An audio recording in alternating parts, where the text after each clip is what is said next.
You're watching Alabama's WVUA News at 10. Good evening, I'm Tamika Alexander. Thanks for joining us. According to experts, the Alabama Crimson Tide once again controls their own destiny on the road to 15 national championships.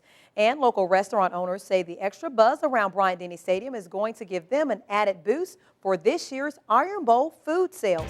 In tonight's top story, WVUA's Travis Leader takes a look at why some are calling this upcoming weekend a financial victory.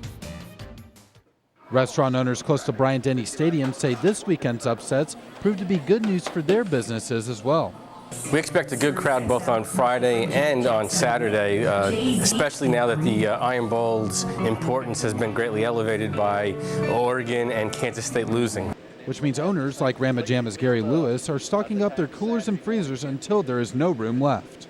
100 cases of ground beef, 30 cases of French fries, 20 cases of onion rings. I'm going to buy probably 750 pounds of cheese and 24 cases of whole canned tomatoes. Those 24 cases will go towards making 50 gallons of tomato sauce. Mattis says restaurants will see extra sales because the Iron Bowl is back on a Saturday. There was just so much going on. Now you're going to have Black Friday past, Thanksgiving past, so you're going to have people thinking just about the game on that Saturday. While Black Friday helps retailers turn profits, football Saturdays help Tuscaloosa businesses become that much more successful. They're our Christmas time, our Black Friday, if you want to call it that. We do fine all year long, but those 7 home football games, including the Iron Bowl, really take us over the top. In Tuscaloosa, Travis Leader, WVUA News.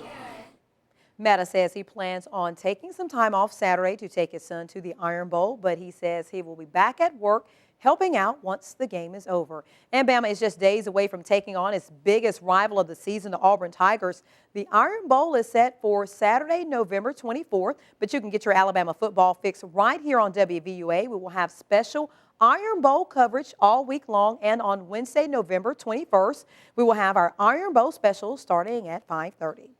Well, switching gears now to the weather. Let's get a first check on Alabama's home team forecast. Chief Meteorologist Richard Scott joins us now. Richard, very nice day out there today. Hey, Tamika, a good Monday evening to you. Really nice today, but hey, it's getting cold again tonight. 45 Tuscaloosa and Birmingham, still 60 in Atlanta, Georgia. That's thanks to some cloudiness, but we have that clear sky over west and central Alabama right now, keeping temperatures, at least allowing temperatures to cool off. Meanwhile, again, warmer to our east tonight. And again, there's that batch of clouds you see to the east of us over the state of Georgia. Meanwhile, watching another batch of clouds moving in from the west. Once that batch does reach us, temperatures will likely quit falling tonight. So we're expecting those lows somewhere, those upper 30s to low 40s tonight. Early tomorrow morning, we warm up quickly on our Tuesday, 54 at 9, up to 68 by 3 o'clock. But how long is the nice warm afternoons going to last? And how about your Thanksgiving Day forecast? Weather straight ahead. Thanks, Richard. If you're expecting guests this Thanksgiving, you have probably already started preparing for the feast. Chuck's Fish, a restaurant in downtown Tuscaloosa, has been doing the same thing, but for a different reason. They're hosting a Thanksgiving dinner for people who otherwise can't afford one, and they partner with Project Blessings to make it happen. WVUA's Courtney Highfield has more. It was all done in harvest. When people hear the word Thanksgiving, their first thought usually has something to do with turkey. But for the creators of Chuck's Feast, they think of something else, giving back. Just a time of year, Thanksgiving, just giving back to everybody. Everybody always takes and takes, no one ever gives. To whom much is given, much is expected. And I think all of us who are fortunate enough to have a roof over our heads and the opportunity to earn a living feel a real compelling need to be able to reach out. Organizers say there is a real need in this community for people to reach out and help those who are less fortunate. Response to this has been overwhelming. All of us know that Thanksgiving is a day when people want to gather around a table with their loved ones, enjoy a special meal, and celebrate the season. And for a lot of Tuscaloosa County families, it's a very difficult time. And thankfully, giving back is something Tuscaloosa is especially good at. I think as we've all seen in the aftermath of last year's devastating storm and other catastrophes that have befallen our community, people here come together, they make magic happen, and they improve the quality of life that then I think has an inspiring impact on children, young people who want to be part of that going forward. Chuck's Fish has already started preparing for the holiday and expects to serve around 300 plates.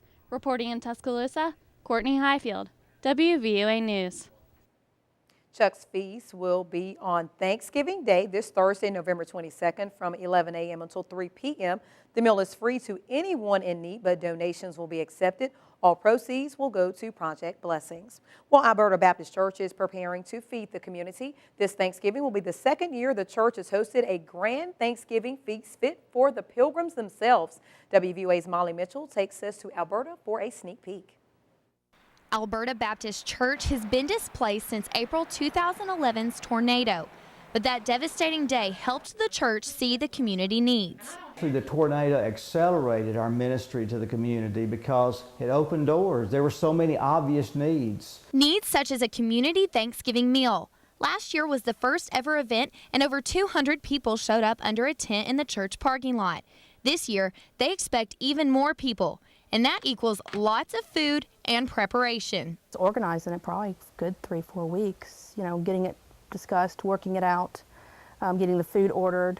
And the preparation, I've just basically been cooking cornbread for the last 2 weeks. Despite hours of cooking, Bingham is proud to lend a helping hand. It's awesome.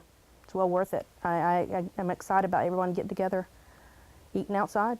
Alberta is one of the only churches in the community providing a meal Thanksgiving Day. And the food is not only for church members. We want to reach out to those who have need, those who are hungry, people that are lonely, whoever it may be. I'm happy that we're able to do this. God put us here to help, and it's a really blessing, a good blessing. Reporting in Alberta, Molly Mitchell, WVUA News. The dinner will take place at Alberta Baptist Church in the parking lot.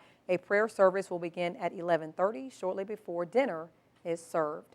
Well, Thanksgiving is just a few days away, and Christmas is just a month out, and that means we're entering the season of eating. We have a special series called Healthy Holidays. WVUA's Daniel Sparkman has the details on how to keep the pounds off and eat right this holiday season. Staying healthy is all about eating right and exercising. Now we know that's not always easy to do, so we sought the help of 2 health and fitness experts to find some easy ways for you to have healthy holidays. Roland Burks is a former UA track athlete and now a personal trainer who helps people get off the couch and, as his motto says, turn more heads. We do a lot of bodyweight exercise, a lot of calisthenics, and things really getting the body going. It's dynamic. No machines, just depend on your own bodies, and you can do this right in your living room. Burke says that before you do exercise, you need to warm up. He showed me some simple things to do, starting with jumping jacks. Every rep counts. So you can catch somebody doing this, you know what I'm saying? That can, it's not letting out the range of motion of your muscles or whatever. So if we're like this, make sure when your feet is out, your hands are wide, your hands come up and they touch each other. All right? Another warm-up drill it's called A-skip. And it's one of my track drills, I like to say, we talked about it earlier. And really all you're doing, you're taking that knee and you driving that knee up and you're keeping a toe up, you're keeping it cocked. So, and first you're gonna kind of bounce. And it's just a bounce. And as your knee drives up, your hands are swinging side to side. Okay. Upper body exercise I like to do is called a bird flap. And you pretty much gonna slightly drop your hips like you're a linebacker, and you slightly drop your knees, and you're looking dead at the ground, zero in on that ground, and you just squeezing your shoulder blades together, right where that scapula is, right in the middle of your back. Another one I like to do is just some simple neck rolls. I usually revolve your neck. You can go 4 each side, you can go 5 each direction. Neck rolls as well. Again, getting the spine connected, getting the body connected with the mind so we can have a consistent and effective workout. Another one that can help loosen up the groin is I call it a side step or a lateral step. We're just stepping or a bridge under, like you're going under a bridge. All right, so the foot is coming out. When it comes out, go under. Like you're going under a bridge. You have a bridge under you, you don't want to get hit in the head with the bridge. But what about those who don't have the ability to do some of these things? It's possible to still complete the exercise, as long as that's safe. If somebody gets too tired on a jumping jack, well, I'll say, hey, do this. or maybe they have an ankle or joint issue. You know what I'm saying? Because that requires no bouncing around and you're not having too much impact. Once they get stronger, then they can complete those exercises. To recap, Burke recommends 10 to 15 jumping jacks, 10 to 15 A-skips, 10 to 15 bird flaps, 5 neck rolls in each direction, and 5 lateral steps in each direction as a good warm-up or easy exercise routine. Helping you have healthy holidays, Daniel Sparkman, WVUA News. Burke says that throughout your workout, it's important to remember to take water breaks to keep yourself hydrated. Tomorrow, we will learn about more exercises and some activities you can do outside and some you can do with the entire family. In your home team Crime Watch, Tuscaloosa Police needs your help identifying and locating a female suspect tonight. The suspect is wanted for a theft back in October. This includes stealing credit cards and checks from an individual and then cashing the checks on the same day. If you know the identity of this woman, please contact Tuscaloosa County Crime Stoppers at 205-752-7867 or text TUSC with the suspect's information to crimes.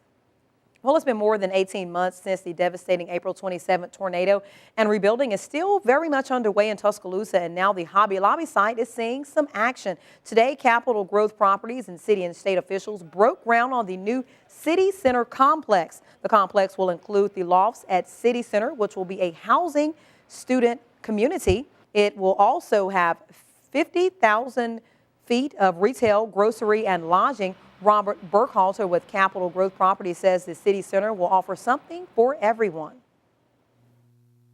When we're finished, there'll be over 500,000 square feet of residential and shopping and dining. That's 3 or 4 times as much. Okay, so you can take that into account, and whereby there would have been, it's probably 3 or 4 times as much in tax revenue for the city as there was before. Burkhalter says the entire project could take up to 36 months to complete. Well, in WVUA News at 10 returns, the fighting between Israel and Gaza-based militants from Hamas continues, leaving 100 dead. What will it take for a ceasefire between the two? And the Crimson Tide hit the practice field this afternoon as preparations for the Iron Bowl got underway. Gary Harris will have details in Alabama's home team sports.